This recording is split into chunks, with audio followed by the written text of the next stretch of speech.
Assalamualaikum warahmatullahi wabarakatuh. Perkenalkan, nama saya Silviana Dewi, NIM 53 dari kelas EPPA. Di sini saya akan mereview jurnal internasional dengan judul Pendekatan Stochastic Frontier untuk Memodelkan Efisiensi Teknis Petani Padi di Bangladesh, Analisis Empiris. Isi dari jurnal internasional pada pendahuluan yaitu pengukuran efisiensi teknis khusus lahan pertanian mendapatkan momentum untuk memenuhi permintaan beras yang terus meningkat di Bangladesh. Karena kelompok ukuran pertanian yang berbeda memiliki sumber daya yang berbeda, pengukuran efisiensi khusus ukuran pertanian sangat penting dilakukan di negara berkembang seperti Bangladesh. Kelompok tani yang berbeda mengoperasikan ukuran lahan yang berbeda. Ada beberapa skala ekonomi dan disekonomis dalam produksi tanaman.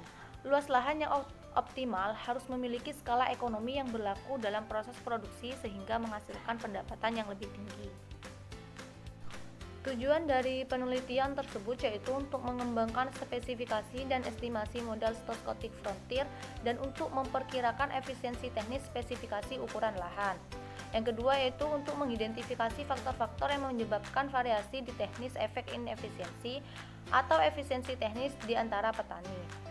Yang ketiga yaitu untuk mengimplementasikan kebijakan pembangunan tertentu.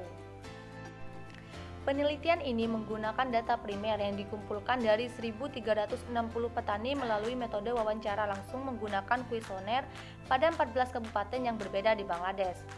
Pemilihan kabupaten dilakukan secara sengaja karena dianggap sebagai kabupaten penghasil beras utama yang menyumbang sekitar 16% dari total produksi beras di Bangladesh. Pemilihan petani dari berbagai kategori dilakukan dengan menggunakan teknik stratified random sampling.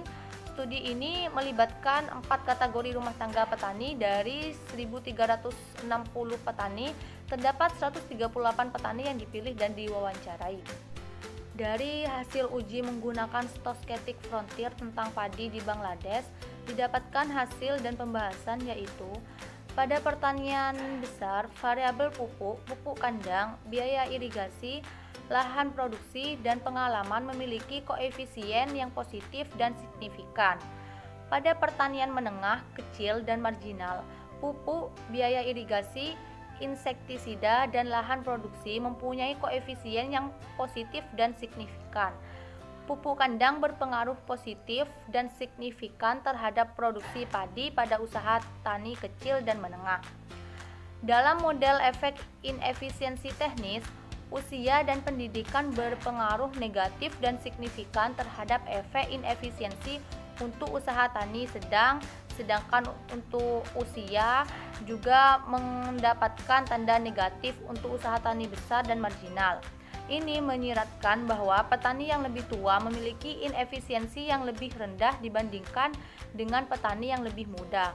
Dengan kata lain, petani yang lebih tua secara teknis lebih efisien daripada petani muda di pertanian menengah. Hasil penelitian tersebut sejalan dengan penelitian yang dilakukan oleh Coley and Bates pada tahun 1996 yang menemukan hasil yang sama pada saat mempelajari efisiensi teknis petani di India, di mana pendidikan memiliki dampak negatif yang signifikan pada efek inefisiensi pada pertanian menengah, yang menyiratkan bahwa petani yang berpendidikan lebih tinggi memiliki efisiensi yang lebih tinggi daripada petani yang kurang berpendidikan atau tidak berpendidikan. Dari hasil penelitian tersebut dapat disimpulkan bahwa faktor yang menyebabkan peningkatan produksi adalah pupuk, pupuk kandang, biaya insektisida, lahan, dan pengalaman. Produksi juga dipengaruhi secara positif oleh variasi demografis. Petani yang lebih tua memiliki efisiensi yang lebih kecil dibandingkan dengan petani yang lebih muda. Efisiensi teknis meningkat dengan bertambahnya usia petani. Petani dengan pendidikan tertinggi memiliki efisiensi teknis yang lebih tinggi. Ukuran lahan memiliki hubungan negatif dan efisien. Ada efek inefisiensi yang signifikan hanya untuk pertanian marginal. Sekian review jurnal yang dapat saya sampaikan. Kurang lebihnya mohon maaf. Wassalamualaikum warahmatullahi wabarakatuh.